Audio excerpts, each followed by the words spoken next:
not go.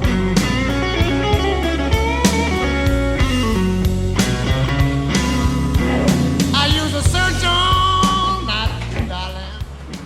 I am at Brookfield here, so I'll just do a quick lesson, just a little 5-minute thing to throw out there to stay in touch with you people out in YouTube land. Sometimes I have a dilemma in that, how do I keep my chops together when I'm, got gigs coming up and stuff like that, and then I'm having to concentrate on other things other than like playing the guitar, So when I have a couple of gigs coming up where I need to get my chops together quickly, I tend to kind of just reach for apart from running the songs, and drilling them every day, but that usually kind of works on the memorizing of the progressions, and maybe the lyrics and just the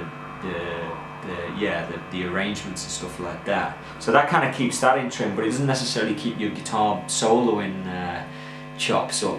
So I find that really kind of focuses my playing is if I just kind of pull out a tab book and I just learn one lick, but instead of doing it in just like one key, I'll take it around a bunch of keys.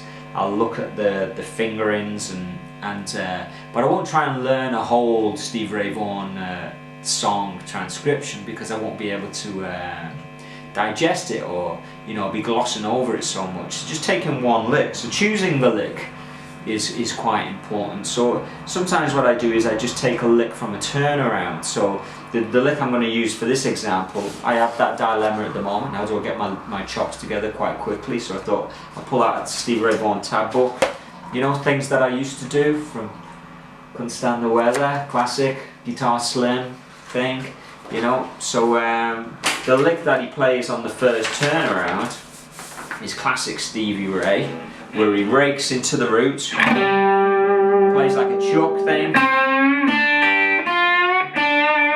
then does that.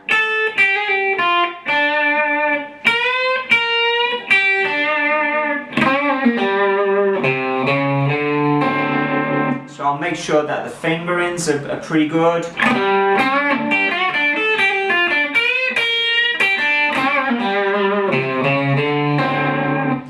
I'll even work in maybe that little finger slap. I don't think he even does it on this lick, but it's kind of nice.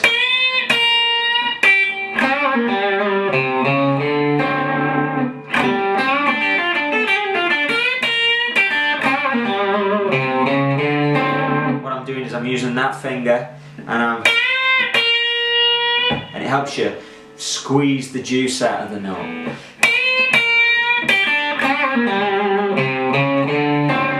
So I can work on that for a certain amount of time before it gets a bit boring, because it's in one key, So so how to approach developing that is maybe take it through caged, the keys of C, A, G, E and D. So it'll be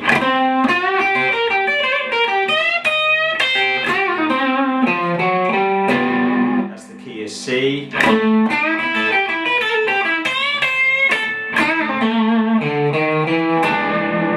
That's the key of A, key of G.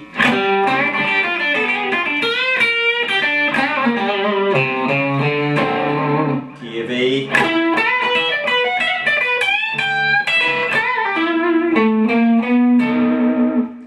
Key of D.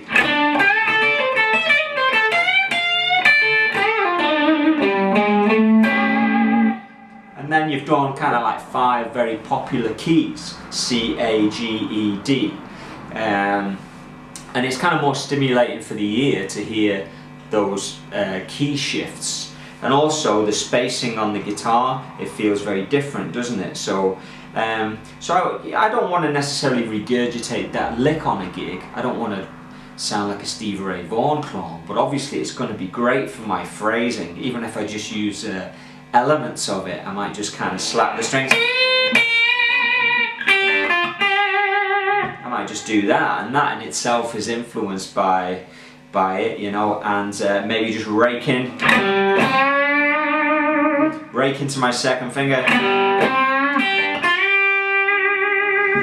That in itself is influenced by it, so it has a positive effect I might then take it round a full cycle of 5. So I'll go like C, F, B flat, E flat, A flat, D flat, G flat, B, E, A, D, G, C.